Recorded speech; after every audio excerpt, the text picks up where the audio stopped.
Hi friends, welcome back to my channel. போன பார்ட்டில் வேதாளம் தன்னுடைய 3வது புதிர் கதையை விக்ரமாதித்தனிடம் கேட்கின்றது. அதற்கு விக்ரமாதித்தன் என்ன பதில் சொல்கிறார் என்பதை இந்த பகுதியில் தெரிந்து கொள்வோம். வாங்க வீடியோக்குள்ள போகலாம்.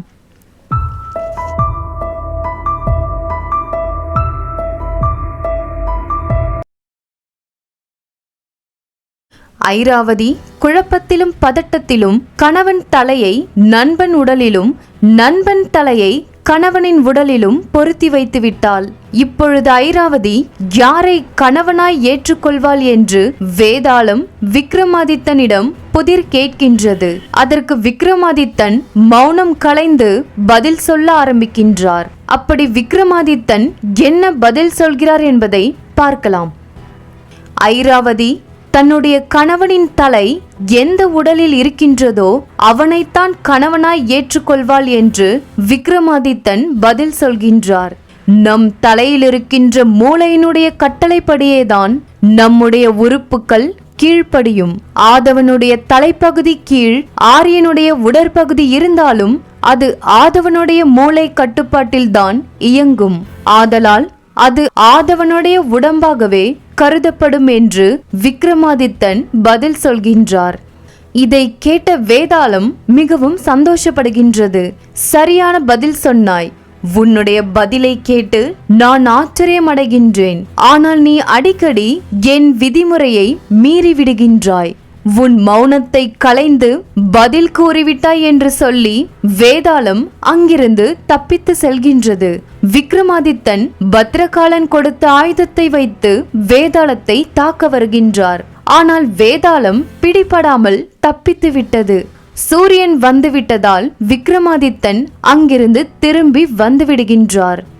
நாட்டில் அன்றைய வழக்குகளை முடித்துவிட்டு சற்றும் மனம் தளராமல் இரவு நேரத்தில் மீண்டும் வேதாளத்தை பிடிக்க கிளம்புகின்றார். குகைக்குள் வந்து வேதாளத்தை தேட ஆரம்பிக்கின்றார். வேதாளமும் அவர் கண்ணில் படாமல் அவருக்கு விளையாட்டு காட்டுகின்றது. திடீரென்று பிரகாசமான ஒளியுடன் வேதாளம் விக்ரமாதித்தன் முன்பு வந்து நிற்கின்றது. அதை பார்த்து சற்றும் மிரளாத விக்ரமாதித்தன் அதன் வாளை பிடித்து முதுகில் சுமந்து கொண்டு கிளம்பிவிட்டார். விக்ரமாதித்தனே, இன்று நீ இந்த குகையிலிருந்து திரும்பி செல்ல முடியாது. என்னுடன் நீயும் இங்குதான் வாழ வேண்டும் என்று வேதாளம் சொன்னதும் ஏன் இப்படி சொல்கிறாய் என்று விக்ரமாதித்தன் கேட்கின்றார். பார்த்தால் விக்ரமாதித்தனின் புஷ்பக விமானத்தை வேதாளம் எரித்துவிட்டது. அதை பார்த்து அதிர்ச்சி அடைகின்றார். இப்பொழுது என்னை எப்படி அழைத்து செல்வீர்கள் என்று சொல்லி வேதாளம் சிரிக்கின்றது. அப்பொழுதுதான் விக்ரமாதித்தன் இந்த குகையிலிருந்து செல்ல வேறு ஒரு வழி இருப்பதை பத்ரகாளன் கொடுத்த அந்த வரைபடத்தில் நினைத்து பார்க்கின்றார். அந்த வழியை கண்டுபிடித்து வேதாளத்தை சிரமப்பட்டு தன் முதுகிலேயே சுமந்து வருகின்றார். அந்த இருட்டு குகையில் வேதாளத்தை அழைத்து வரும்பொழுது வேதாளம் தன்னுடைய 4வது புதிர் கதையை சொல்ல ஆரம்பிக்கின்றது. விக்ரமாதித்தனிடம் வேதாளம் சொன்ன 4வது புதிர் கதையை பார்க்கலாம் வாங்க. மாறன் என்கிற ஒரு திருடன் இருந்தான். அவன் பணக்காரர்கள் வியாபாரிகளிடமிருந்து பணத்தை கொள்ளையடித்து வந்து ஏழை மக்களுக்கு உதவி செய்து கொண்டிருந்தான். அதனால் அவனது பகுதி மக்கள் அனைவரும் மிகவும் சந்தோஷத்தில் இருந்தார்கள். இப்பொழுதும் மிக பெரிய செல்வந்தரிடமிருந்து கொள்ளையடித்து வந்து மக்களுக்கு தங்க நாணயங்களை கொடுத்து கொண்டிருக்கின்றான். போதுமான அளவு மக்களுக்கு கொடுத்துவிட்டு துணியால் தன் முகத்தை மறைத்து கொண்டு ஒரு காட்டுப்பகுதி வழியே வருகின்றான். அவனிடம் மீதமிருக்கும் தங்க நாணயங்களை இந்த குகையில்தான் அவன் மறைத்து வைப்பான். அவன் பையிலிருந்து ஒரு அணிகலனை எடுக்கின்றான். அதை கையில் வைத்து 3 முறை தட்டுகின்றான். அதனால் அந்த குகை திறக்கின்றது. யாராவது பார்க்கின்றார்களா என்று பார்த்து கொண்டே மாறன் குகையின் உள்ளே செல்கின்றான். ஆனால் அவனுக்கு தெரியாமல் இங்கு ஒருவன் மாறனை பின்தொடர்ந்து வந்திருக்கின்றான். அவன்தான் அரண்மனையில் வேலை பார்க்கும் மாதவன். மாறன் அந்த குகையில் ஏற்கனவே சேர்த்து வைத்திருக்கும் தங்கங்களுடன் இதையும் வைத்துவிட்டு வெளியே வருகின்றான். அதை பார்த்த மாதவன் அவன் அழைத்து வந்த ஆட்களை எல்லாம் வெளியே வர சொல்கின்றான். அனைத்து வீரர்களும் வெளியே வந்து மாறனை பிடிக்கின்றார்கள். ஆனால் மாறன் சற்றும் பயப்படாமல், சேனாதிபதியே, தாங்களே என்னை தேடி வந்துவிட்டீர்களா என்று வேடிக்கையாக கேட்கின்றான். அதனால் சேனாதிபதி கோபமடைந்து மாறனை அரசனிடம் நிற்க வைக்கின்றார். அரசன் மாறனை பார்த்து, நீ பல நாட்களாக பல நபர்களிடம் கொள்ளையடித்துள்ளாய். ஆனால் இன்றுதான் கையும் களவுமாய் மாட்டிக்கொண்டாய். இன்று நீ எனக்கு நெருக்கமான செல்வந்தரிடமே கொள்ளையடித்து விட்டாய் என்று சொன்னதும் மாறன், இவர்களே மக்களை ஏமாற்றி பணத்தை சேர்த்து வைத்திருக்கின்றார்கள். அதனால்தான் மக்கள் பணத்தை எடுத்து நான் மக்களிடமே கொடுத்து விட்டேன் என்று மாறன் சொல்கின்றான். அதை கேட்ட அரசனுக்கு கோபம் வந்துவிட்டது.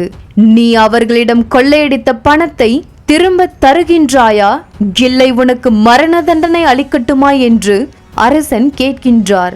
அதற்கு மாறன், அவையெல்லாம் திருப்பி அளிக்க முடியாது, நான் மரண தண்டனையை ஏற்கிறேன் என்று சொன்னதும் மாறனுக்கு மரண தண்டனை அளிக்க அழைத்து செல்கின்றார்கள். போகும்பொழுது அவன் மாதவனை பார்த்து, நீதான் என்னை மாட்டிவிட்டாய் என்று எனக்கு தெரியும்.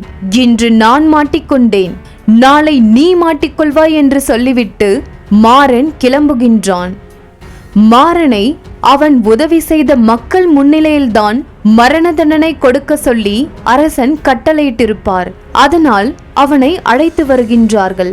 அப்பொழுதுதான், இந்த பகுதியில் நாம் வந்தால் நமக்கு நிறைய உதவி கிடைக்கும், நாமும் பிழைத்துக் கொள்ளலாம் என்று நினைத்து காதம்பரி என்ற பெண்ணும் அவளது தாயும் இங்கு குடி வருகின்றார்கள்.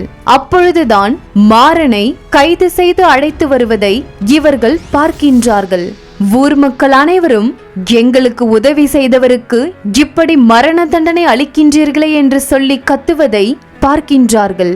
ஊர் மக்கள் முன்னிலையில் மாறனுக்கு நாளை மரண தண்டனை அளிக்கப்படும் என்று சொல்லி சேனாதிபதி ஆட்களுடன் அங்கு காவல் காக்கின்றார். அந்த சமயத்தில்தான் மாறன் காதம்பரியை பார்க்கின்றான். புதிதாக வந்துள்ளார்களே, இவள் அழகாக இருக்கின்றாள், இவள் யாராக இருப்பாள் என்று காதம்பரியை பார்த்து கொண்டிருக்கின்றான். அப்பொழுது திடீரென்று வானம் இருட்டாகின்றது. வானத்திலிருந்து சில புகை வீரர்கள் அந்த இடத்திற்கு வந்து அனைவரையுமே தாக்குகின்றார்கள். சேனாதிபதி முடிந்தவரை அவர்களை தாக்கிவிட்டு மக்களை காப்பாற்றுகின்றார். ஆனால் அவரால் சமாளிக்க முடியவில்லை.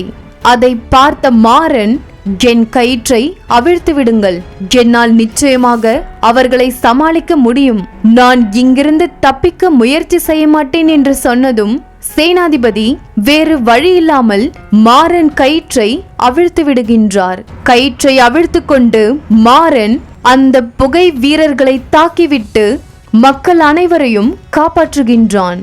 முக்கியமாக காதம்பரியையும் அவளது தாயையும் காப்பாற்றுகின்றான். அப்பொழுது காதம்பரியின் தாய் மாறனை பார்த்து நன்றி சொல்கின்றார்கள். அப்பொழுது மாறன் அவர்களிடம் திடீரென்று ஒன்றை கேட்கின்றான். எனக்கு உங்களுடைய மகளை திருமணம் செய்து தருவீர்களா என்று கேட்கின்றான். அதை கேட்ட காதம்பரியின் தாய் அதிர்ந்து போகின்றார்கள்.